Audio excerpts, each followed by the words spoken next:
అందరికీ నమస్కారం అండి. అందరూ ఎలా ఉన్నారు?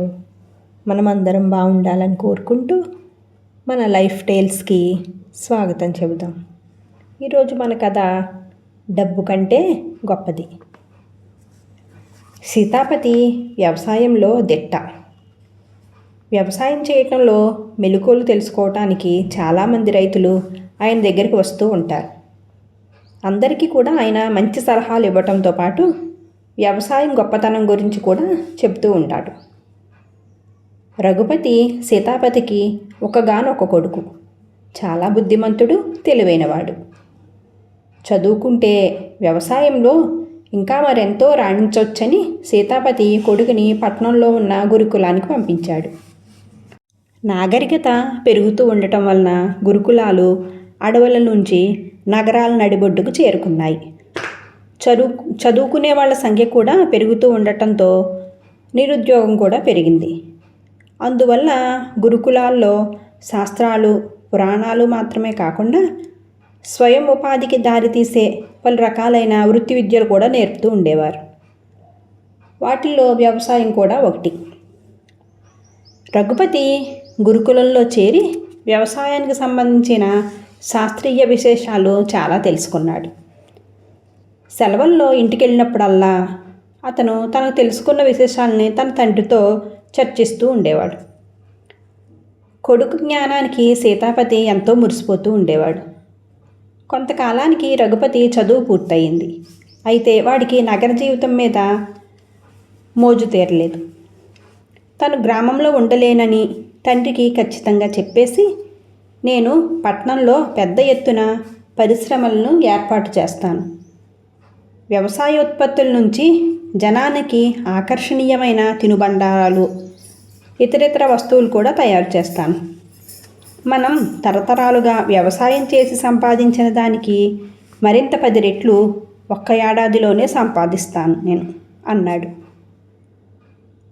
కొడుకు పల్లెటూరు విడిచిపెట్టడము, వ్యవసాయం చెయ్యకపోవటము సీతాపతికి నచ్చలేదు.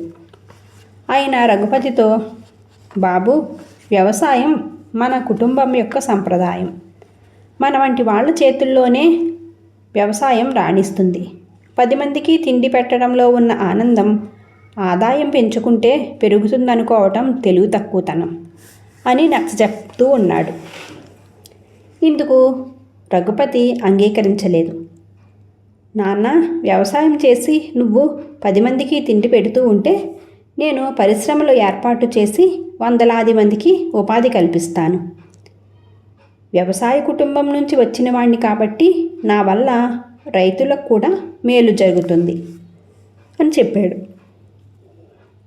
ఇలా కొంతసేపు చర్చించుకున్నాక కొడుకు మాటల్లో నిజముందని సీతాపతికి అనిపించి చివరికి సరే అని ఒప్పుకున్నాడు.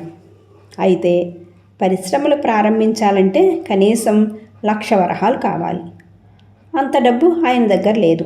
అప్పుగా ఇచ్చేవాళ్ళు ఆ ఊళ్ళో ఎవరూ లేరు. నగరంలో ఎందరో వడ్డీ వ్యాపారులు ఉన్నారు. మన పొలం తాకట్టు పెడితే ఎవరైనా అప్పిస్తారు. పరిశ్రమ ప్రారంభించాక చకచక ఆ బాకీ తీర్చేయచ్చు అన్నాడు రఘుపతి తన తండ్రికి సలహా ఇస్తూ. అన్నం పెట్టే పొలాన్ని తల్లిగా భావిస్తూ, నీడనిచ్చిన ఇంటిని తండ్రిలా భావిస్తూ గుట్టుగా జీవితం గడుపుతూ ఉన్న సీతాపతికి ఈ సలహా నచ్చలేదు. అప్పుడు రఘుపతి నగరంలోని కొందరు బంధువుల పేర్లు చెప్పాడు. వాళ్ళందరూ కోట్లకు పడగలెత్తిన వాళ్లే, కానీ ఈ మధ్యకాలంలో ఎవరితోనూ రాకపోకలు లేవు. ఆ కారణం వల్ల సీతాపతి, బాబు, అడిగి లేదనిపించుకోవటం నాకు తల తీసేసినట్లుగా ఉంటుంది. ఖచ్చితంగా ఇస్తారు అని నీకు నమ్మకం కలిగిన వాళ్ళు ఎవరైనా ఉంటే చెప్పు, నేను అడుగుతాను అన్నాడు.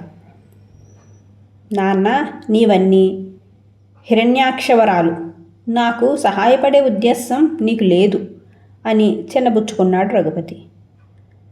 కొడుకు తన మీద అలాంటి అపవాదు వేయటం సీతాపతికి మనసుకి కష్టం కలిగించింది. ఆయన తన నిజాయితీని నిరూపించుకోవాలి అనుకున్నాడు. ఎలా అయినా సరే తీవ్రంగా ఆలోచించి ఉండగా కమల గుర్తుకొచ్చింది. కమల సీతాపతికి పెద్దనాన్న కూతురు. కట్నం విషయంలో పేచీ వచ్చి ఆమె పెళ్ళి ఆగిపోయేలా ఉంటే అవసరానికి డబ్బిచ్చి ఆదుకున్నాడు సీతాపతి. ఆ రోజున కమల ఆయన 2 చేతులు పట్టుకొని, అవసరానికి తోడబుట్టిన వాళ్ళు కూడా ముఖం చాటేసిన సమయంలో నువ్వు చేసిన ఈ సాయం నేను జీవితాంతం గుర్తుపెట్టుకుంటాను.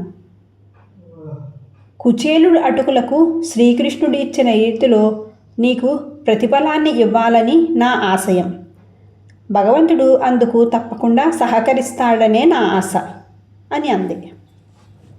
భగవంతుడు ఆమెకు నిజంగానే సహకరించాడు.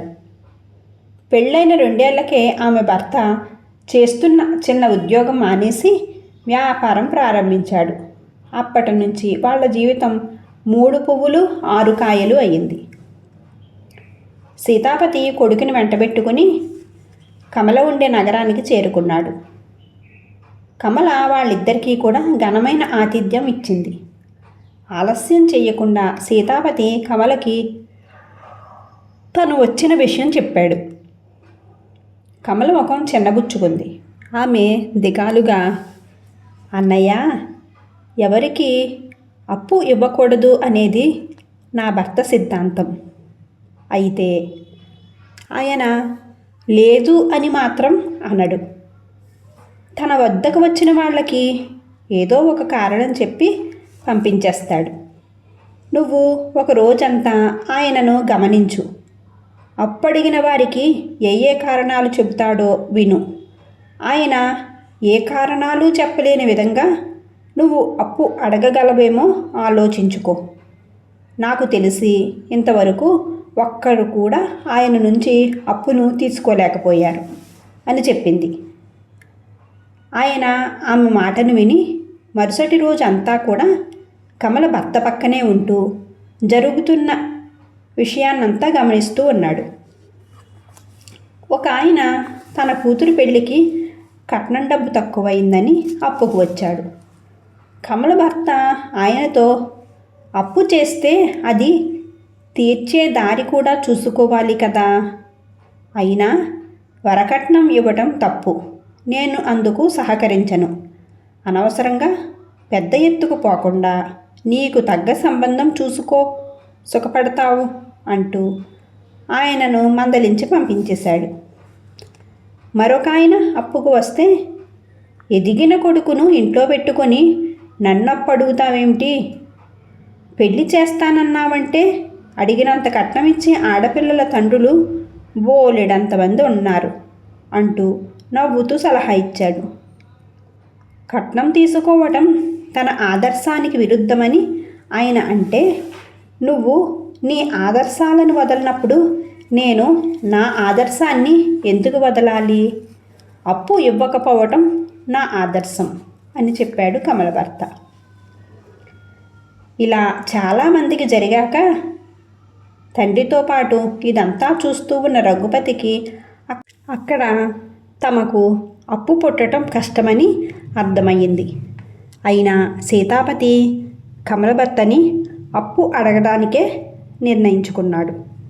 రఘుపతి, నాన్న, నీ ఆదర్శాలు నమ్ముతున్నాను. నువ్వు అడిగి లేదనిపించుకుంటే నేను భరించలేను. మనం తిరిగి వెళ్ళిపోదాం అన్నాడు. సీతాపతి ఇందుకు ఒప్పుకోలేదు. ఆ రాత్రి ఆయన కమల భర్తకు తన కొడుకు వ్యాపారం ప్రారంభించాలనుకుంటున్నాడని చెప్పి 1,00,000 వరహాలు అప్పు కావాలన్నాడు. ఇది వినగానే కమల భర్త ఆశ్చర్యంగా, ఇదేమిటి, వ్యాపారమా? వ్యవసాయాన్ని గురించిన నీ అభిప్రాయాలు, నమ్మకాలు చాలా గొప్పవి కదా. నీ కొడుకు వాటికి భంగం కల్పించాలి అని అనుకుంటే అందుకు నేను ఏమాత్రం సహకరించను అని చెప్పాడు. అయితే నా ఆశయాలు, నమ్మకాలు ఇవేమీ గొప్పవి కావా అన్నాడు రఘుపతి చిరాగ్గా.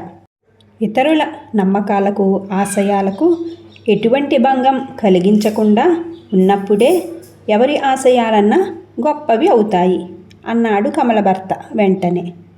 ఆ జవాబుతో రఘుపతికి విషయం అర్థమైంది. తను పరిశ్రమలు ప్రారంభించాలనుకుంటే అందుకు తండ్రి నుంచి డబ్బును ఆశించకూడదు. స్వయం కృషితో తన లక్ష్యాన్ని సాధించాలి.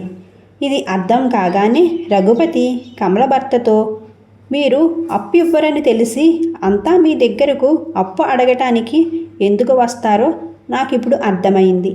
మీరు వాళ్లకు సమస్యలకు డబ్బు కంటే గొప్పదైన అసలు సిసలైన పరిష్కారాన్ని చూపెడతారు. మా నాన్న కూడా అది తెలుసుకోవటానికే మిమ్మల్ని అప్పు అడిగాడని నేనిప్పుడు అర్థం చేసుకున్నాను. నాకు జ్ఞానోదయం అయింది. నేను ఈ పరిశ్రమల సంగతికి స్వస్తి చెప్పి వ్యవసాయంలో నాన్నతో కలిసి చెయ్యి కలిపి చెయ్యాలి అనుకుంటున్నాను. రఘుపతి నిర్ణయానికి అతని తండ్రి ఎంతో ఆనందపడుతూ కమలతో పాటు ఆమె భర్త కూడా ఎంతగానో సంతోషించారు. కథ సుఖాంతం. Thank you for watching guys. Friends, మన కథను లైక్ చేయండి. మీ సలహాలు సూచనలు కామెంట్ చేయండి. ఇంకా ఇలాంటి మరెన్నో మంచి కథల కోసం మన ఛానల్లోకి వెళ్ళి చూడండి. Thank you.